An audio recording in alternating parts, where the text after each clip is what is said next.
것일까? 소금에 민감한 쥐에게 같은 양의 천일염과 정제염을 각각 4주간 먹이고 혈압 변화를 측정했다. 천일염을 먹인 쥐의 혈압이 정제염을 먹인 쥐에 비해 평균 40가량 낮게 나타났다. 이번엔 천일염의 양을 추가해서 양쪽 그룹의 염화나트륨 섭취량을 똑같이 해보았다. 같은 양의 소금을 먹었을 때보다는 차이가 적었지만 여전히 천일염을 먹은 쪽의 혈압이 낮았다.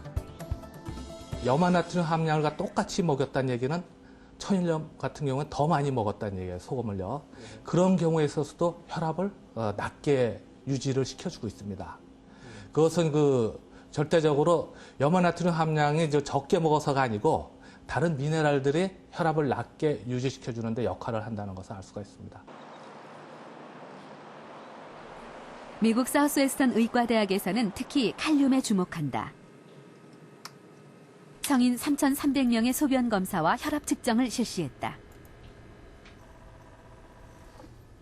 그 결과 소변 내 칼륨의 양이 적은 사람, 즉 칼륨 섭취량이 적은 사람들의 혈압이 더 높은 것으로 나타났다는 것이다. 칼륨이 부족한 경우 WNK1 키나세라는 단백질이 증가하게 됩니다.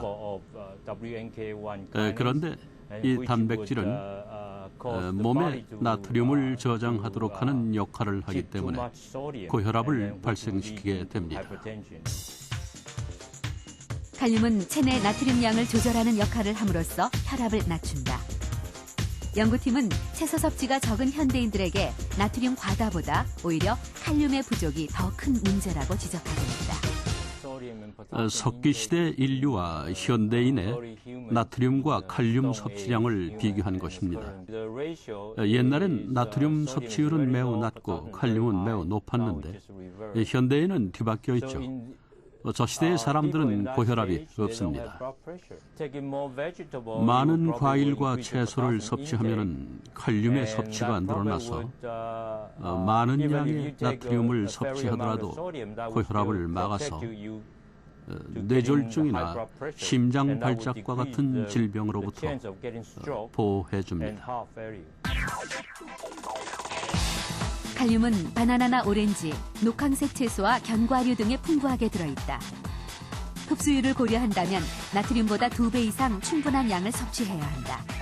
하지만 누구에게나 칼륨이 좋은 것은 아니다. 한 가지 주의할 것은 신장에 문제가 있다면 칼륨의 섭취에 주의해야 하는데 몇몇 칼륨으로 인한 신장 문제의 경우 칼륨을 섭취하면 문제만 발생시킬 수 있습니다. 올해 대학에 입학한 서혜윤 씨는 고혈압 진단을 받은 지 3년 만에 다시 병원을 찾았다. 합병증이 생기지는 않았는지 확인해 보기 위해서다. 혈압이 높으면 이제 심실 비대가 동반될 수 있고요. 심기능에도 조금 이제 시간이 지나면서 문제가 될 수 있는데 지금은 현재는 문제가 없습니다.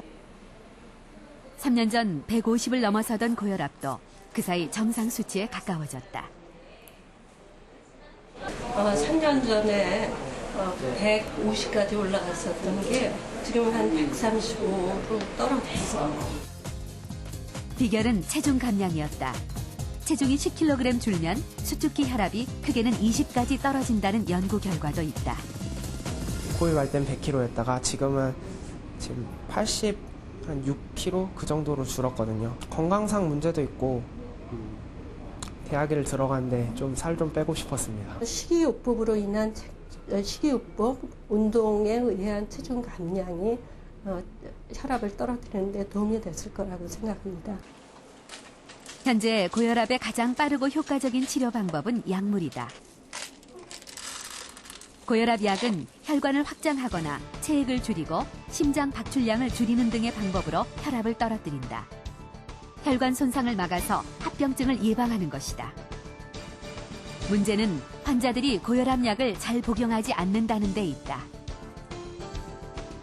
성남시에 거주하는 60대 이상 노인 1,000명을 대상으로 조사한 결과 68.7%가 고혈압 증세를 가지고 있었다. 하지만 이들 고혈압 환자 중 66% 정도만이 약물 치료를 받은 경험이 있다고 답했다. 약에 대한 거부감 때문이다.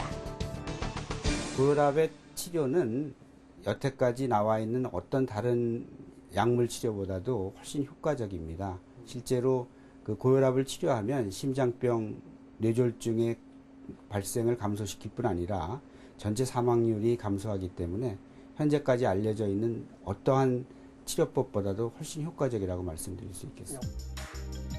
약을 복용하면 70% 이상 혈압을 효과적으로 조절할 수 있지만 단순히 약만 먹는다고 해결되는 것은 아니다. 혈압약을 먹으면서 그 혈압약이 얼마큼 환자한테 잘 영향을 미치고 있나, 또한 그 다음 합병증인 혈관 장애를 얼마큼 막고 있나를 주기적으로 관찰하고 확인을 해야 되는데, 그런 주기적 관찰이나 확인이 없이 약만 먹는 과정만 있다 그러면 사실은 나는 혈압약을 먹었지만 고혈압은 관리하지 않은 거랑 같습니다. 우리는 아직도 고혈압에 대한 수많은 오해를 가지고 있습니다.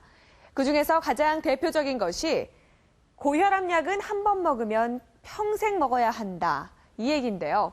하지만 초기 고혈압 단계라면 체중 감량이나 적당한 운동, 소금과 칼륨을 적절히 섭취하는 생활 습관의 개선만으로도 복용량을 줄이거나 중단할 수 있습니다.